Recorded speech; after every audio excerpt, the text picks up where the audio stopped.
Within the depths of the strip mall of the damned lies a decrepit video store long since shuttered. Past the dusty shelves, empty save for spiders spinning their patient webs.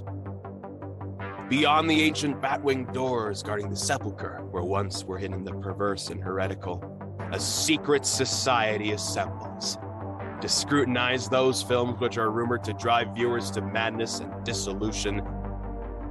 Draw closer, dear listener. Let your trembling ears sup upon the eldritch knowledge of the Cinemania Society. We the brethren of this hall convene to judge this offering of cinema worthy of our esteem, or to cast down as worthless hokum. Let us don our feathers in judgment. Lovely. I've brought some cough sweets. Does anybody need a cough sweet? Are you still here? Are they organic, though? Oh, I'll have to go to the special store across town. It's not fair. Thank you. It's just an extra hour. Oh my gosh. It's fine. It'll It's keep fine. him busy. He won't be in here. It'll keep him busy. Mm-hmm. All right. Fez is on if there are no objections. Fez is on. Fez is on. All fezzed up. All right.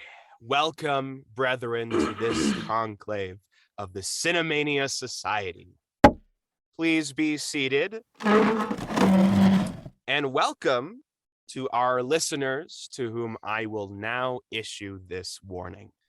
We, disciples of the Cinemania Society, have studied the mysteries of the motion picture and meditated upon the silver screen for many years. A couple of months for me.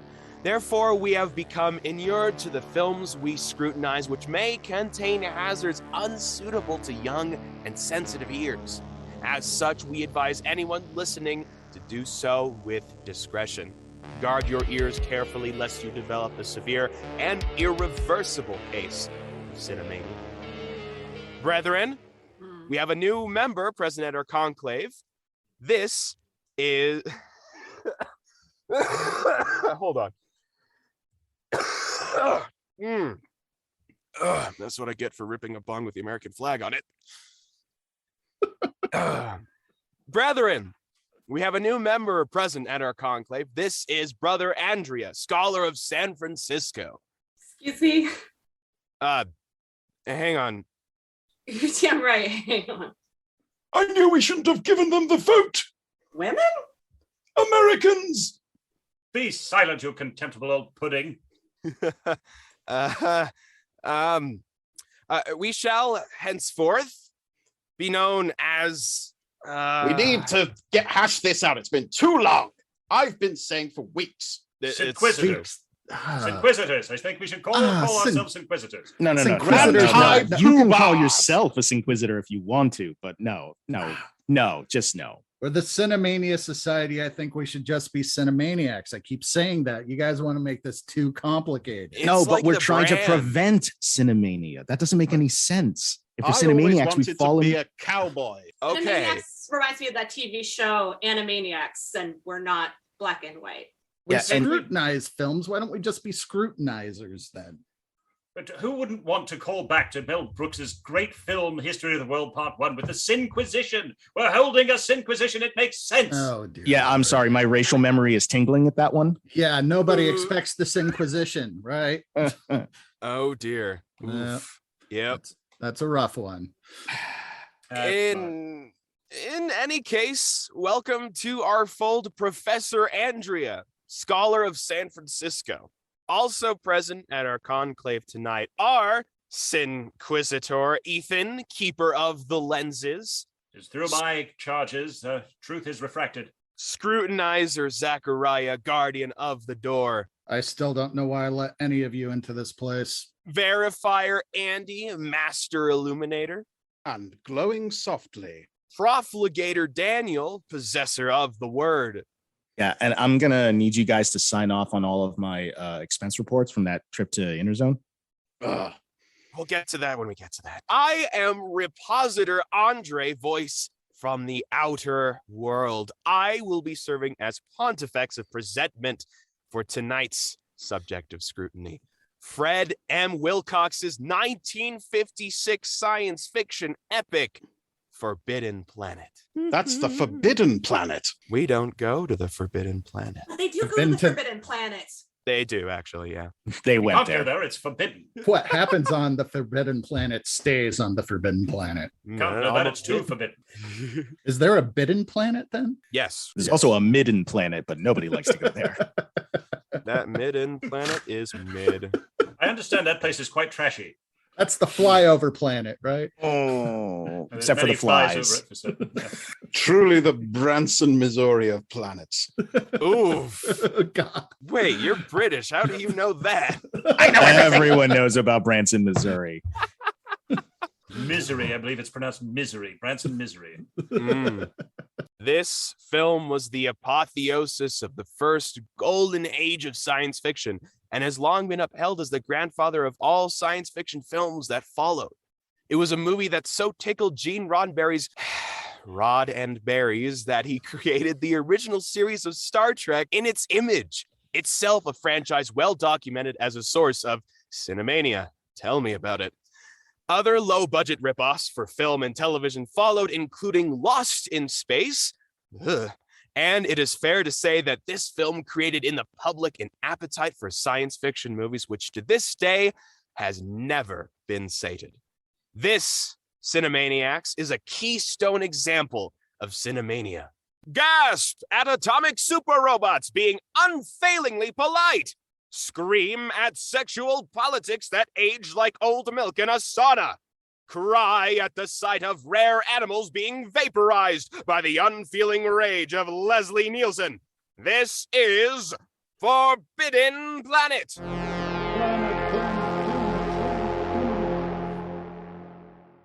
Professor Andrea will act as Mistress Castigator for this conclave. All right. Charges against this film include weird 1950s open mouth kissing, criminal overuse of Brill cream, unlicensed cloning of the same vanilla white dude, failure to do away with the tradition of dorky naval hats with the advent of space travel, abuse of Swedish modern interior design, contributing to the delinquency of a robot, operation of an unlicensed moon hooch distillery, failure to establish radiation-proof clothing as a standard in feminine fashion, further endangerment of an endangered species, going over 30 minutes of exposition in a 15-minute exposition zone, pandering of pop psychology, and employment of futuristic radio parts as phallic symbol when we all know damn well this movie is built on Freudian psychology. Serious trigger warnings include misogyny, abusive consent, gaslighting, emotional abuse, animal abuse, alcohol abuse, and implied support for eugenics. Implied? Oh, okay. Okay. It wasn't. Space fascism. Well, you know, I mean, it's sort of like they said, all right, we've defeated the fascists in Europe. We can go back to fashing normally again. Yep. Yep. That's what McCarthyism was all about. Well, I'd like to open it up to any additional charges, although that was fairly exhaustive. Nobody's going to accuse this film of having great acting. Oops. Well, hang on there. This film did introduce the hardest working robot in all of Hollywood. True. Robbie the Robot is not just a character. He is, in fact, an actor. He appeared in, like half a dozen other movies, television shows. He was even in The Man from U.N.C.L.E. He was in That's an episode right. of Columbo, as I recall. No, really? He was. Wow. One more thing. I also have an additional charge of maligning the name of the great band Guitar Wolf by using their cousin Space Wolf's name as a derogatory term. That's one heck of a charge. A little No, time sooner loopy. or later, you're going to have to let Guitar Wolf go. Never. He's never going to let it go. He's Guitar never going to Wolf. let it down. Guitar Wolf is life. Yes, but the wonders of our advertisements. There you go. Marvel at their goods and services. I do like your 50s Perfect. announcer voice. We've got to use that Yes, somehow. it is. Okay.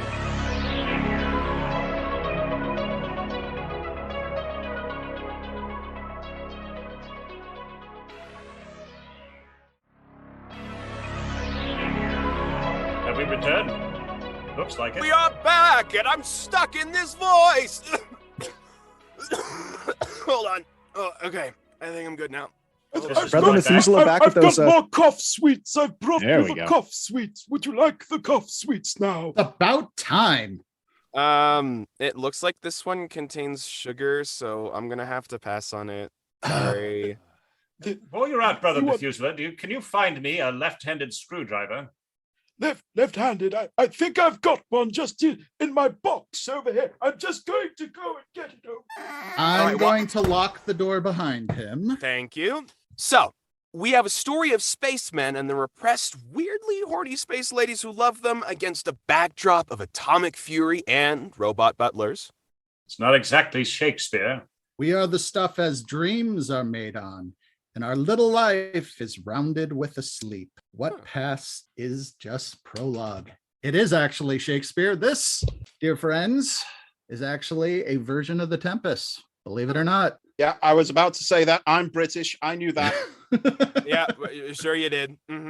No, the Forbidden Planet is roughly based on William Shakespeare's play The Tempest. We have a list of characters that are analogs of other characters. For instance, Prospero is played by Morbius. Miranda is Altera. There's an island. The island of The Tempest is in the planet Altair 4. Caliban is the monster. Ariel is played by Robbie the Robot. Ferdinand, the love interest of Miranda, is Leslie Nielsen as John Adams.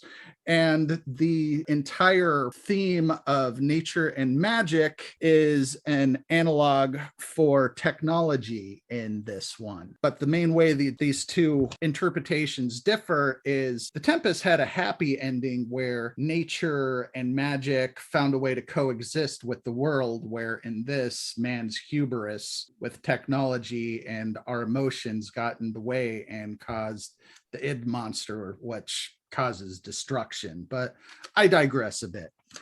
Yes, hubris. I was about to say. Blew up the planet that caused a bit of destruction too. Yeah, I was about to say many themes from The Tempest. I was literally just about to say that because I'm British and I knew all of that. We knew that Shakespeare was far ahead of his time because he was predicting the destruction of a planet through atomic devices, much as this film did, yes? Yeah, it's not like Hollywood only invented cribbing all of their ideas and not inventing anything original in like the 90s. It goes way back. What's past is prologue. There you go. See? He's going to keep doing this all episode, isn't he? Oh, no. I didn't bring my big book of Shakespeare quotes. I did. Oh, no. I'm offended. General, when are you not offended? He's British. It's hard to tell. I guess any general impressions of the film from the Conclave? We can start with Andrea. Yes, I don't think I'd seen it before, but then we got to the part with the monster going through the fence. I was like, this is very familiar. I must have seen this at some point.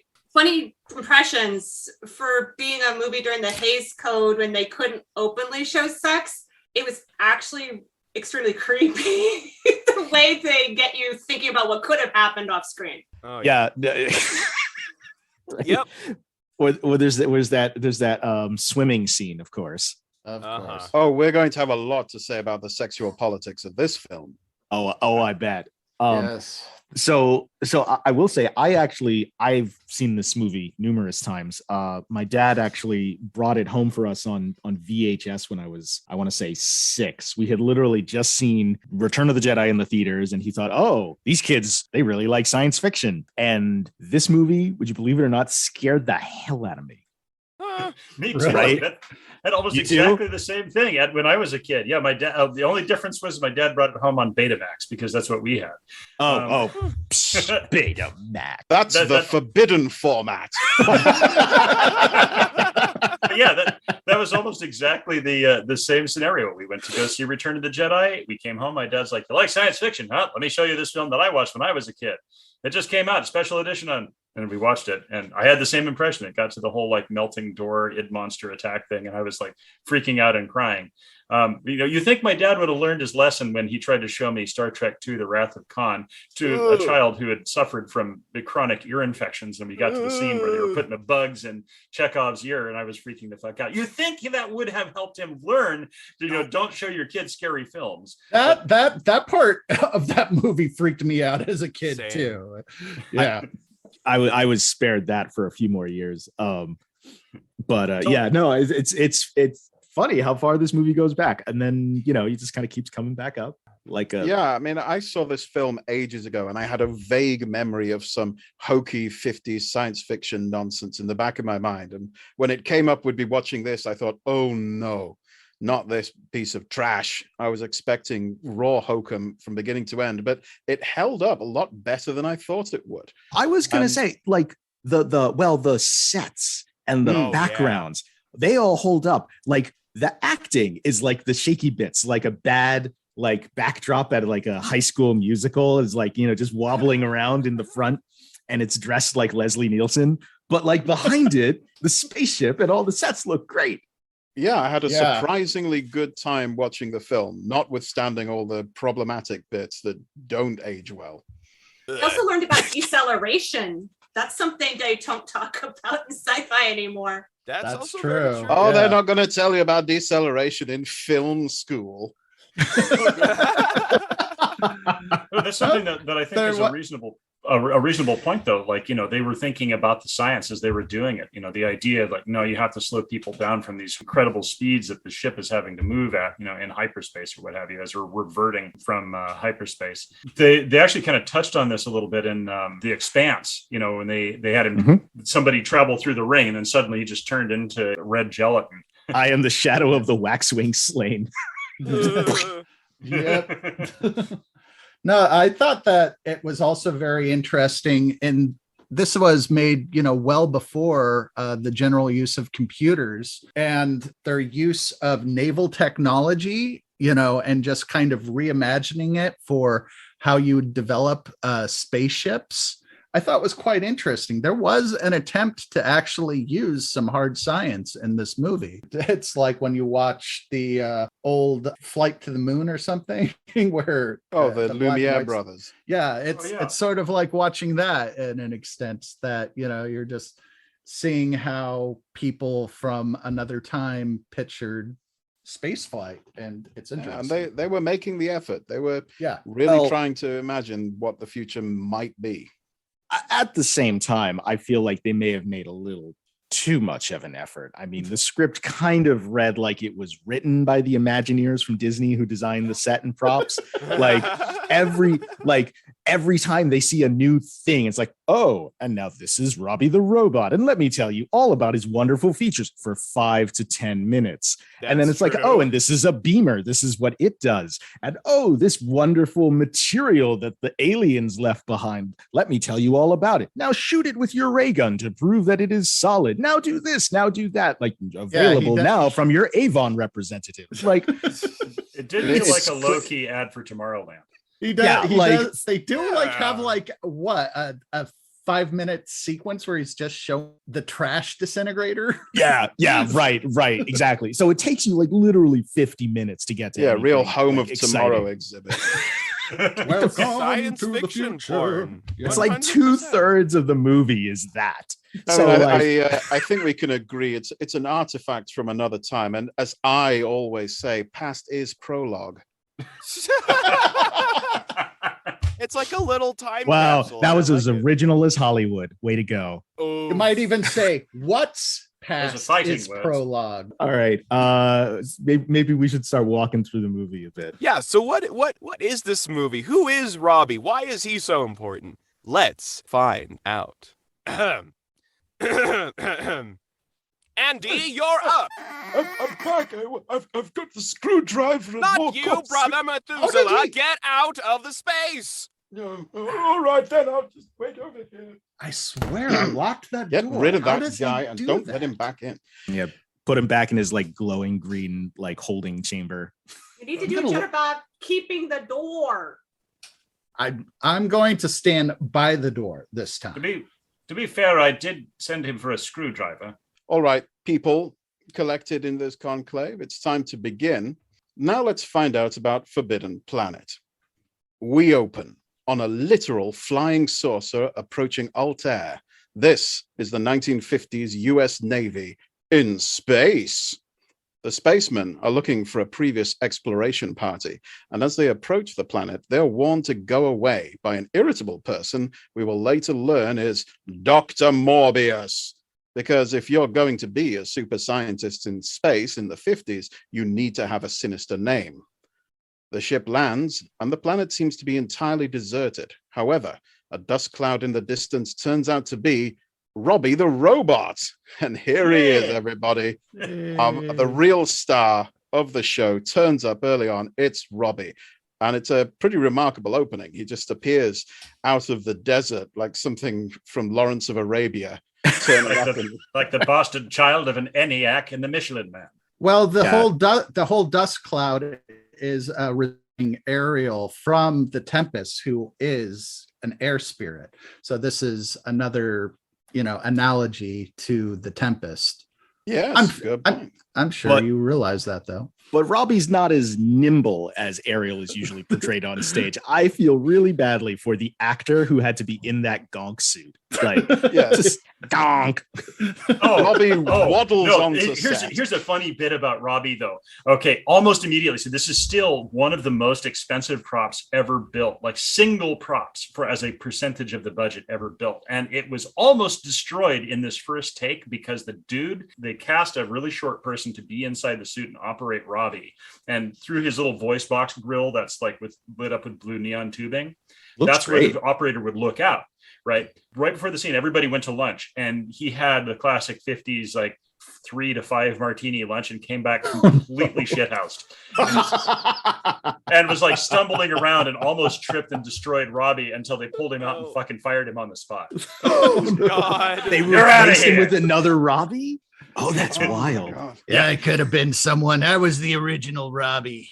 No, wait. Now, did they do the thing like Lucas did where it was one person in the suit moving around, but it was somebody entirely different doing the voice? Yes, that's exactly what they did. Yeah. No, they had a That's not R2D2's real voice. I now want to see the drunken Robbie cut of Forbidden Planet, where he's just waddling left and right, hurling extras across the way. No, but then his security protocols fail, and he just like shoots Leslie Nielsen in the face, and that's the end of the movie 20 minutes in. The drunken operator charges Leslie Nielsen. What'd you say, you fuck? And, charges Leslie Then he Nielsen. high fives Alec Baldwin and moves on. Jesus Christ. Too soon. Yes. Oh my God. Okay, we can cut that. That's all staying in. That's all staying in. Yeah, no, don't worry. We have plenty more to go because, as I always say, past is prologue. Anyway, what's past is prologue? The robot drives Leslie Nielsen and a couple of his chums to the House of Morbius, which is a cubist nightmare of horrible angles, terrible furniture, and nightmare-inducing sculptures of fish for some reason. So, IKEA. Yes, complete with the meatballs. I thought this might have been a ripoff of the French film Mon Oncle, which came out the same year. Turns out, I thought, but it just turns out it was just the same terrible sense and decor. Yeah, the fish sculptures, I couldn't take my eyes off them once I saw them. These weird bronze fish that just appear everywhere and look half exploded. There's no reason for them. They just stuck them in the background because that's what we'll do in the future. And just one moment. I thought I heard something. Daniel, is that insect mutant typewriter you brought back from Interzone acting up? Sorry about this. It won't stop producing opinion pieces and explanatory pamphlets until it gets the powder again. No, don't give it the powder. I already gave it the powder. It just wants you to think that it hasn't gotten any powder yet. That's why it's rubbing up against your leg. It only loves you because it wants the powder. I'm gonna stay here by the door. It seems like it's trying to kiss my leg, and that doesn't. That's not a kiss. That's not kisses come from the mouth, brother Ethan. Can you please get a control of your creature? Let's get rid of this thing. What's this? He's been typing something out. One moment. A log. Better flush it then. Not a log joke. That's low-hanging fruit.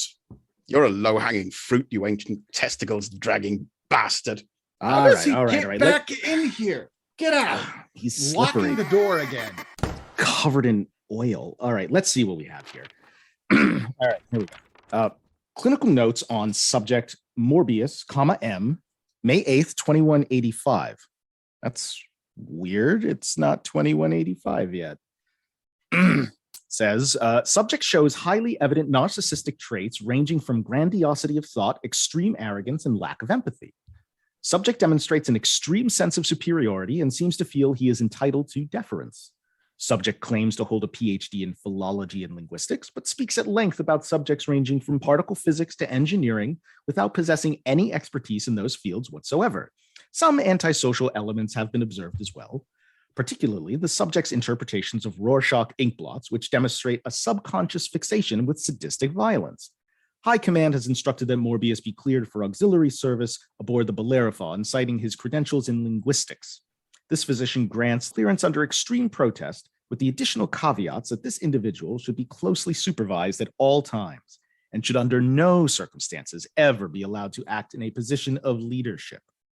Signed, S. Lipschitz, MD, Chief Psychiatrist, Earth Space Academy. That sounds problematic. Yeah, no, he's a sketchy mofo is what it sounds like. Yeah. There's one more. Morbius's personal log, September 23rd, 2205. Krell technology has expanded my brain. This makes me the smartest man who ever lived. I will have to mention it to my aggressively horny daughter when she's finished playing with hungry predators and the atomic super robot I tinkered together. Also, a flying saucer filled with identically Brill-creamed men in jumpsuits arrived today. Naturally, I sent my atomic super robot over to greet them. Oh, fascinating stuff. Oh, yeah.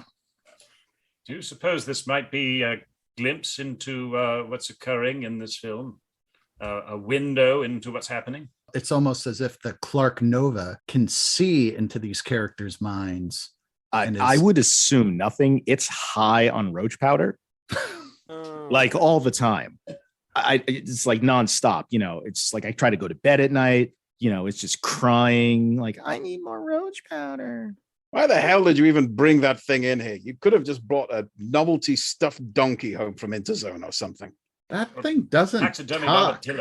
Well, that's how I write my diaries. But the thing looks like a roach, but it takes roach poison. Is it suicidal? Oh, don't ask about it. Is a writer. Clark Nova. It's not worth it. Strange. If it gets too close to me, I'm going to squash it. Perhaps since it's a writer, maybe we should provide it with a Hemingway solution. Yes. Listen, Nova, don't take it personally. That's they don't a mean little it, drastic. all right? They're just a little close-minded is all right, Nova? That's okay. Now he's talking to the typewriter. Uh-huh. What Anyway. makes you think this thing can even speak? Daniel, have you been taking the roach powder? No. Okay. Why would you ask me a silly question like that? Well, you know what? Security is my job. God's sake, somebody look at his And pupils. you're doing a great job at it. I Where is don't know Methuselah how- after all? Probably right behind me. I think I hear him scratching at the door. Let me in. I'm No, part of this too. you stay out there. No, all right. Keep him away. Anyway, everybody, moving on from that unwanted digression. Dr. Morbius claims that the rest of his crew died because some kind of alien force that only he and his wife were immune to did something terrible to them. The men seem more surprised that there was a woman in space for him to marry than anything else. We are introduced to the Doctor's weirdly horny daughter, Altera, who really doesn't try to hide how interested she is in brill-creamed, uptight 50s guys. Altera demonstrates that the wild animals, which apparently are also present on the planet, all do as she says, and is introduced by a ship officer to something the Earthmen call a kiss. She gets the idea that Leslie Nielsen doesn't like her because he wants her to stop tempting his testosterone-fueled band of space wolves with her unspeakable feminine wiles. This is not played for comedy. He has genuine concerns that the men will be helpless not to devolve into eye-bulging troglodytes, turgid from impacted testosterone. And hang on, wait a minute, I can hear it again. Where is it? Is it under the table? Yeah. The Clark Nova says it is something else, actually. This one looks like an entry from Altera's diary. Let me see that. It's a typewriter. How did it manage to dot all the I's with cartoon hearts? No idea. You just read it. I thought Lieutenant Farman seemed dreamy at first, but this kissing thing sure didn't live up to all the hype. He clearly enjoyed it, but I found his lips puny and flaccid. Thoroughly unsatisfying. Maybe I should try it with some other members of the crew.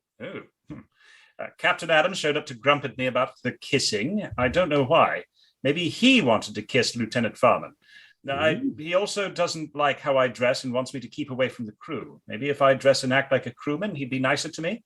Who doesn't like miniskirts? Honestly, I was so confused by all this that I immediately went to discuss it with my father. I showed him the miniskirt and told him in graphic detail about all this kissing stuff. I couldn't quite put my finger on it, but father seemed disturbed. I wonder why. No doubt. Yeesh. There's another. Looks like a log entry again. This one, from Leslie Nielsen. Here we go. Captain's log supplemental. I ordered the ship's medical officer to up Lieutenant Farman's saltpeter ration after I caught him fraternizing with one of the locals. Farman still hasn't fully recovered from his case of Capellan chlamydia, and it would be unfortunate if our ship was to be the cause of yet another outbreak. The last colony we infected had to be sterilized from orbit. The only way to be sure. Yeah. Woof.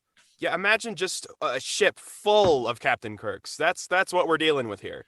Yeah. That is the Navy, after all. Well, I mean, you can see it in the very first scene. Like Leslie Nielsen effectively invents the Riker pose. Oh, they really don't does, even question it. It's just assumed that all these men trapped in a flying saucer are naturally going to just devolve into horn dogs. There's no sense of propriety in these people at all. No, Once again, and of course it's Altera's fault. Once again, Space Wolf, not to be associated with the band Guitar Wolf. All right. Oh, one day you're gonna have to Duly let them noted. go. No, I'm listening to them on my headset right now. I thought perhaps you were making a Warhammer 40,000 reference. Lord. Okay, I don't know if this thing is humping or sucking my leg, but either way, let's skip to ads real quick, shall we? Here, I'm gonna get it with my book. Thank you.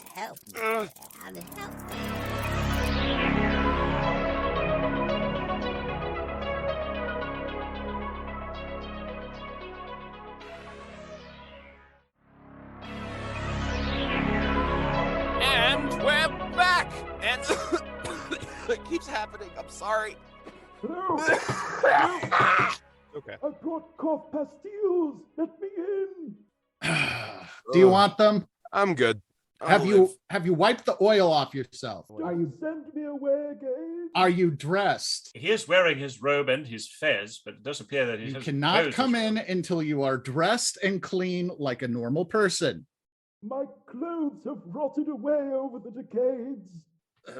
All right. Well, Disgusting. you think you can pick up the next part of the plot, Zach? All right, here. I'm gonna lean against the door. I'll read. Despite the warnings of Morbius, the crew intend to stay on the planet until they can work out what is happening.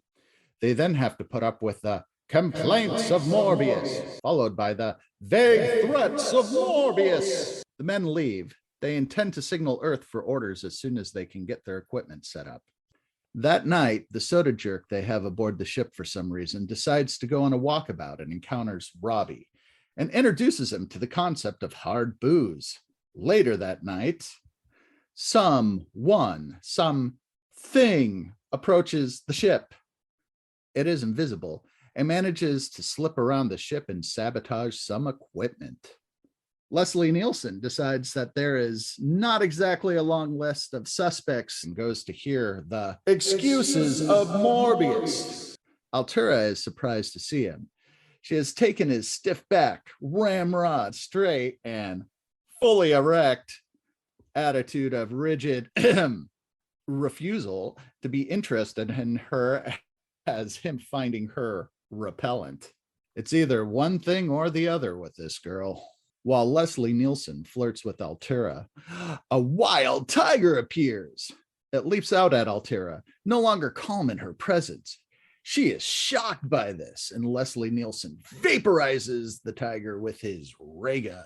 She's shocked by that too. Leslie Nielsen calms her down with more weird open mouth 1950s kissing. Turns out he does like her. Surprise, surprise. Wait, I can hear it moving around again. It's scuttling around underneath the table. Turns out that she must have been marked by all those men kissing her. So now her animals are like, you belong to someone else and you're no longer our master. Sorry. Is that how it works? That sounds reasonable. I didn't see Leslie Nielsen hike up a leg and just spray, but it could have happened. There is something to be said about the 1950s moralism, here, where they're saying that, this was perhaps, I think, a Hays Code reference to virginity, because, the animals will only be kind to a female virgin after, then they no longer recognize. That's the forbidden kissing. Well, I mean, in point of fact, when they say the forbidden planet, they don't just mean the planet. She is the forbidden planet. And she has forbidden planets, I believe. Does she do? I even had a film dance? professor tell me about this. It's a long story. The forbidden dance. Isn't that just for reference? The lambada is the forbidden dance. That's what it was. The lambada. 90s style twerking, right? Right. But Professor Andrea is right on with this one. Mm-hmm. It is an analogy that virginity is lost even through just the act of kissing. I mean, the moment that she looked at them funny, it probably was just out the window. Well, it's not just kissing; it's open mouth with 1950s kissing, which is more or less just smashing your maws together aggressively. Yeah. I mean, it really just looks like a headbutt, but they missed. Yeah. Or maybe, and bear with me for a moment here. Maybe it's a fucking tiger. That's a wild animal, and this was inevitable. She was gonna get Siegfried and Roy sooner or later. Well, maybe she was just irritated by the sound of their teeth clacking together when they kiss. Such an awkward kiss. It's so Profligated awkward. Daniel, can you please get your beast under control? This thing is, it won't leave my leg alone. But it's another diary. We need a better working Jesus, relationship. fuck, that thing's just jonesing for another fix. Why can't you see it? Well, I see it just fine. I mean, who isn't jonesing for another fix? Oh. Wow. No. I mean, seriously, anybody else want some?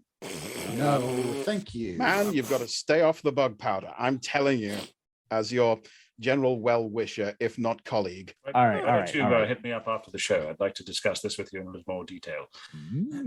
So what's this about, a diary entry? Yeah. So this entry's from Altera. The captain killed my cat today, which that sounds totally like a country song lyric. I'm so attracted to him for telling me to cover myself up and for killing my pets. It's what every girl wants. The captain unsheathed his blaster. It was the first time I had ever seen a naked gun. It made me immediately want to try this kissing thing with him. I think he likes my kissing better than Lieutenant Farman's. His other blaster kept poking me in the thigh, though, which is funny because I thought he only had the one pistol. Can you just sedate that thing so we can get on with the show, please? It's really... It's creepy as fuck. Yeah. Thank you. All right. Roll up an ancient parchment and give it a bop on the space bar. Assert dominance. I'm gonna throw my book at it again. There we go. Okay, where was I? The spacemen decide they are tired of politely waiting in the sitting room of Morbius and bust into his study.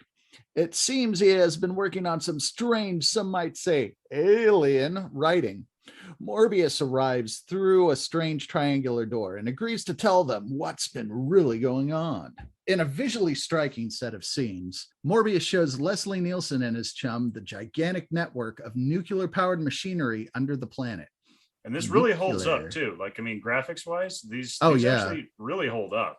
It's beautiful examples of what they could do with the special effects of the time. Yeah, no, way better than the acting. Way better. You definitely see where they put their money there. This used to be the home of a super advanced alien race that went extinct centuries ago for unknown reasons, and he has been studying their super advanced science. That's how he could build Robbie. And they're the ones who thought it would be totally chill to visit Earth and borrow a bunch of tigers and whatnot in the distant past. Oh, also, he has been gifted with super intelligence by an alien machine. No big deal. Leslie Nielsen is shocked and decides that they need to signal home for orders.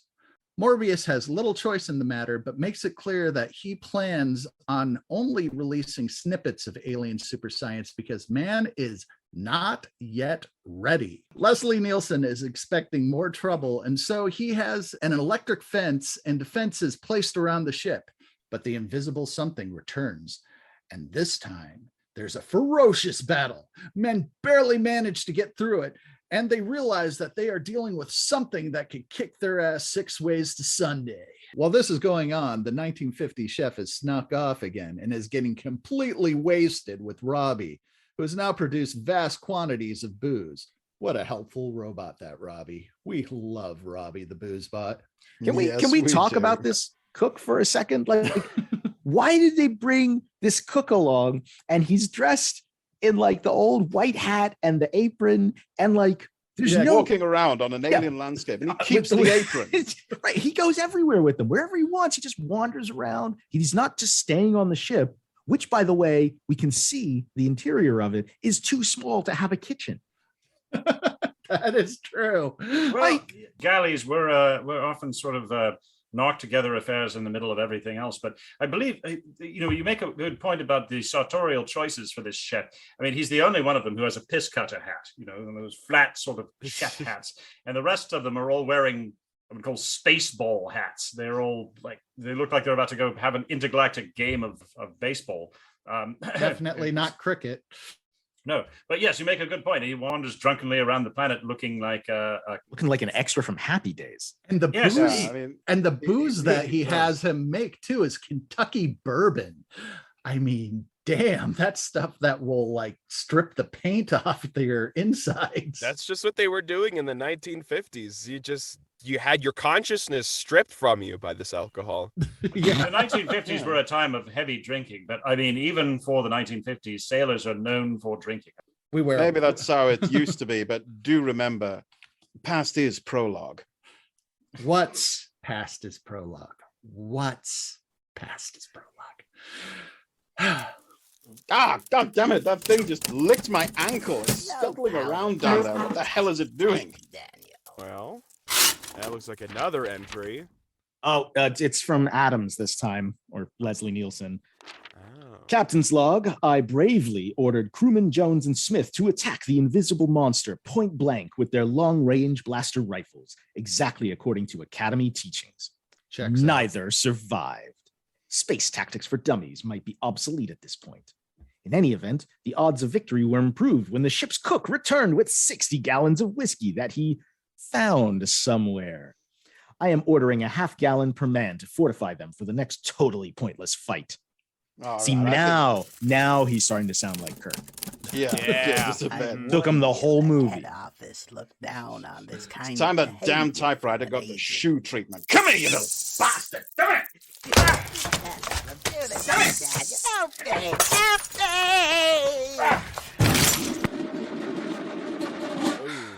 I guess that should do it. Yep. Oh, Nova. Would you look at that mess? There's ichor sprayed across half the restricted room. Brother Methuselah! Get your ancient carcass in here! Yes, I'm here. What's the matter? Get the mop! Oh, the mop. I don't have to mop up the slime, do I? Yeah, but if you could gather the pieces of my heart, that would be great. Pieces of heart, get the mop, get the screwdriver. Feel like a bloody bartender. Move yourself. Oh, actually, a gin and tonic too. That would be great. I'll take a rum and coke. I like that idea. Yeah. This off. While Brother Methuselah cleans mutant bug guts off the projector and mixes us some really nice drinks, we should just...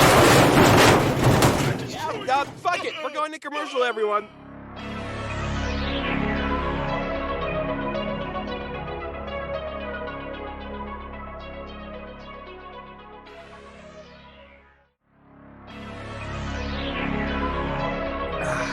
Thank God that's over with. Okay.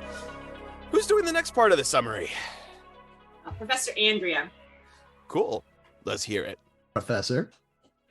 Leslie Nielsen has had enough of this nonsense by now. Him and the ship's doctor return for the blazing argument of Morbius. They reckon that the only way to figure out what's going on is to use that alien superintelligence machine themselves. Robbie tries to stop them coming into the house, but is about as effective a door guard as a man in a bulky, heavy robot outfit would have been. While Leslie Nielsen tries to convince a girl he started dating yesterday that she should come away with him to a second location with a super cool spaceman gang and cut all ties to family, the doctor manages to sneak into the lair of Morbius and tries to use the brain machine. Unfortunately, it blew his mind, and as he lies dying on the couch of Morbius, he explains that the Invisibeast is in fact a monster from the id. The aliens were destroyed by their own base subconscious spheres and emotions. Cosmic. You might perhaps find it interesting to note that this film came out 2 full years after the CIA had kicked off Operation Midnight Climax. Which, given that it's the CIA, it could not possibly have been content with the half-decade they'd spent fucking around dumping mega doses of LSD into the martinis of random people. No, they actually had set up a secret brothel in San Francisco, kidnapped strangers off the street, filled their heads with acid, and then would film them having sex with prostitutes who were also dosed with LSD. Because fuck you, they're the CIA, stop asking questions, curiosity kills the cat. Dibs on Operation Midnight Climax as a band name. Oh. Damn it, beat me to it. Morbius arrives and refuses to believe all this talk of invisible id monsters, which on the face of it is quite a reasonable attitude and is definitely not a textbook example of psychological denial. However, now the beast comes to attack the house. Nothing can stop it, not even Robbie, who decides now is the time to have a divide by zero error over the whole affair. Realizing that the end is coming and it's all his own dumb fault, Morbius concludes that the alien machines have to be destroyed. Accepting the apologies of Morbius. Leslie Nielsen pulls the lever and sets the whole shebang to self-destruct. Getting away just in time, the crew are able to witness the destruction of the planet firsthand. If it wasn't forbidden before, it bloody well is now. Yeah, but I don't get it. Look, it's a simple story. Bunch of boys meet girl. Girl likes boys. Boys start kissing girl, which annoys girl's father, who deploys atomic super robot to defuse a situation. Boys insist on penetrating the forbidden lair. Invisible id beast remonstrates on the matter. Boy vaporizes tiger. Girl kisses boy. Doctor admonishes girl. Beast attacks everyone. Planet explodes. Simple. Oh, okay. It's a tale as old as time, just as the bard intended. Conclave, slow your roll, guys. The Cinemania is getting pretty thick in here. We gotta go to recess or we're all goners. That episode of the Cinemania Society featured Andre Luke Martinez, Andy Slack, Ethan Ireland, Zachariah Burks, Daniel Scribner, and Andrea Palladino. Produced by Ethan Ireland and Andy Slack, mixing, mastering, and sound design by Ethan Ireland, graphic design by Andy Slack, music by Carl Casey at White Bat Audio. Visit our website at thecinemaniasociety.podbean.com and check out our social media feeds. We're on Twitter at TCS_Cinemania. If you liked what you heard, please rate and review wherever you find us, mention us on social media, or find us on Ko-Fi to throw us a few bones. We love to make fun stuff for folks, but it isn't free. Anything and everything helps. Coming soon, the Cinemania Society will be creating pieces of video media, short films, and the like, so stay tuned, Cinemaniacs. The Cinemania Society is a production of the Cinemania Society, LLC.